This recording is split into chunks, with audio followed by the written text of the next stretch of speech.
नमस्कार दोस्तों, मेरा नाम है भाईचंद्र। ब्रह्मांड सिद्धि एस्ट्रो में आप सभी का स्वागत है। आज के इस वीडियो में हम चर्चा करेंगे कि कुंडली में ऐसा कौन सा योग है जो कि सबसे ज़्यादा महत्वपूर्ण है। अगर ये योग आपके कुंडली में हो या फिर किसी भी कुंडली में हो तो फिर सुख, समाधान और शांति जिसे हम कहते हैं वो उस व्यक्ति के जीवन में मिल सकती है।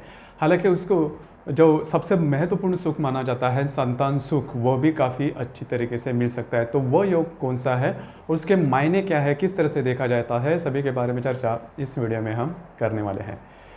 तो यहाँ पर मैंने एक कुंडली लिखी है, जैसे कि हर किसी के पास कुंडली होती है, आपके पास भी अगर कुंडली है तो ज़रूर देखिए। जहाँ पर यह खाने होते हैं या ये पूरी तरह से एक कुंडली है, यहाँ पर छोटे छोटे जो चौकोन दिख रहे हैं इसे खाने कहते हैं, या फिर इसे स्थान, घर, या फिर संस्कृत में इसे भाव भी कहते हैं। ये कुल मिला के 12 भाव होते हैं और हर भाव हर एक राशि के लिए होता है। जैसे कि आप आपके कुंडली में भी देख रहे होते होंगे कि हर एक भाव में अलग अलग प्रकार के आंकड़े लिखे हैं, अंक लिखे हैं। यहाँ पर मैंने किसी भी प्रकार के अंक नहीं लिखे। वो जो अंक है वो किस घर में कौन से अंक आएंगे वो तय करती है आपकी बर्थ डेट, बर्थ टाइम और बर्थ प्लेस, और इसी के आधार पर आपकी जो कुंडली है वो बनती है। अब यहाँ पे अगर देखें तो ये जो भाव है उनकी जो गिनती है वो यहाँ से की जाती है। इसको प्रथम भाव कहते हैं या फिर इसे लगन भाव भी कहते हैं। अब नॉर्मल भाषा में जो हम लगन कहते हैं, शादी कहते हैं, विवाह कहते हैं, उसका और इस लगन का किसी भी प्रकार का कोई भी संबंध नहीं है, सिर्फ नाम मात्र संबंध है, वो भी शब्द का, लेकिन उसके अर्थ काफ़ी अलग है या फिर भिन्न है। तो यहाँ पर सिर्फ आप यही ध्यान रखें कि ये जो भाव है इसे प्रथम भाव कहा जाता है, और यहाँ से लेकर एंटी क्लॉकवाइज इसकी गिनती की जाती है। जैसे कि यहाँ पर 1, 2, 3, 4 इस प्रकार से 12 खाने या फिर 12 घर होते हैं या फिर 12 भाव होते हैं। तो जैसे मैंने कहा कि किसी भी प्रकार के अंक, मतलब 1 से लेकर 12 तक अंक यहाँ पर आ सकते हैं इस भाव में, मतलब कि प्रथम भाव में। तो जैसे मैंने अपना जो विषय है वीडियो का कि सुख, शांति और समाधान के लिए कौन सा ग्रह है जो कि बहुत ज़्यादा महत्वपूर्ण होता है, तो यहाँ पर जैसे मैंने लिखा है कि यदि आपके प्रथम भाव में गुरु ग्रह है, यदि आपके प्रथम भाव में गुरु ग्रह है तो आपको सुख, समाधान और शांति काफ़ी अच्छी तरीके से मिल सकती है। देखिए यहाँ पर एक बात आपको क्लियर करना चाहूँगा, क्योंकि बहुत से ऐसे लोग होते हैं उनके मन में यही भावना होती है कि अगर आपका गुरु अच्छा है, अगर आपके कुंडली में गुरु अच्छा है तो आपको वो पैसे बहुत ज़्यादा देगा, लेकिन ये बिल्कुल भी गलत धारणा है।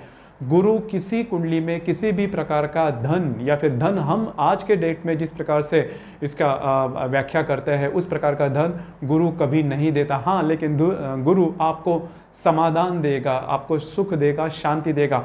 और शांति, समाधान, जैसे कि हमारा जो एस्ट्रोलॉजी है या फिर ज्योतिष ज्ञान है वो धर्म के ऊपर ज़्यादा आधारित है, और धर्म के नाम से अगर देखा जाए या फिर धर्म के रूप से अगर सोचा जाए तो सुख, शांति, समाधान ही जीवन का आनंद है। तो हम जैसे कि आजकल के जीवन में सोचते हैं कि अगर आपके पास धन बहुत हो, बहुत ही ज़्यादा हो तो ही आदमी सुखी हो सकता है, लेकिन ज्योतिष के रूप से अगर देखा जाए तो वह धार्मिक रूप से जो उसकी परिभाषा है वो बदलती है। तो जैसा आप सोचते हो कि अगर आपके कुंडली में या फिर किसी भी कुंडली में अगर गुरु अच्छा है तो आपको धन दौलत मिल सकती है, ये बिल्कुल भी गलत धारणा है।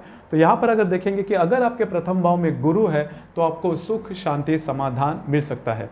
जैसे मैंने शुरुआत में कहा कि आपको संतान सुख भी मिल सकता है। जैसे कि ये जो गुरु ग्रह है ये प्रथम भाव में है और इसकी करीबन 3 ऐसी जो ये देखता है, स्थान देखता है। जैसे कि यहाँ पर अगर गुरु है तो वो आपके पंचम दृष्टि से पंचम स्थान को देखेगा, सप्तम दृष्टि से सप्तम स्थान को देखेगा और नवम दृष्टि से आपके भाग्य भाव को देखेगा। तो जो पंचम स्थान है वो संतान सुख के बारे में है। तो अगर गुरु यहाँ पर है वो पंचम दृष्टि से आपके पंचम भाव को देखेगा, मतलब संतान भाव को देखेगा, तो आपको संतान होना या फिर संतान सुख मिलना उसके चांसेस काफ़ी अच्छे बढ़ जाते हैं। उसी प्रकार यहाँ पे अगर गुरु है तो सात्विक दृष्टि से आपके सप्तम भाव को, मतलब आपकी भार्या स्थान जिसे हम बोलते हैं उसे भी देखता है। तो आपकी जो भी भार्या है या फिर अगर स्त्री के कुंडली में अगर यह गुरु है तो उनके जो पति है उसके बारे में बोलेगा। तो संतान सुख के अलावा ये जो संसार का सुख है या फिर पति पत्नी का जो सुख है वो भी काफ़ी अच्छी तरीके से मिल सकता है। मतलब यहाँ पर अगर गुरु हो तो काफ़ी मायने में आपको सुख मिलना, मैंने जैसे शुरुआत में कहा यहाँ पर जो सुख की जो व्याख्या है वो थोड़ी अलग है। तो सुख, शांति, समाधान आपको मिल सकता है। तो किसी भी कुंडली में यहाँ पर अगर किसी भी प्रकार के अंक हो, मतलब कि कोई किसी और प्रकार की भी राशि हो, लेकिन अगर गुरु आपके लगन भाव में है तो फिर आपको संतान सुख, भार्या सुख, सुख, शांति, समाधान। क्योंकि पहली तो सबसे इम्पोर्टेंट बात, ये जो व्यक्ति होते हैं वो काफ़ी समाधानी होते हैं, मतलब बहुत ज़्यादा वो एक्सपेक्ट नहीं करते। जो भी उनके खर्चे होते हैं, समाधान, अगर आप समाधान हो, जो आपको समाधान मिलता है तो बात ही ख़त्म हो जाती है। फिर आपके मन में किसी भी प्रकार की लालसा नहीं रहती और आप सुख शांति से आपका जो जीवन है वो बीतता है।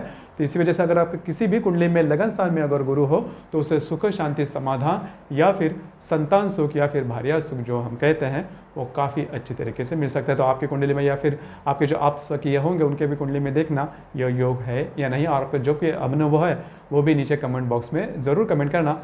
और अपना ये जो चैनल है ब्रह्मांड सिद्धि एस्ट्रो, इसे भी लाइक, शेयर और सब्सक्राइब ज़रूर करना। धन्यवाद।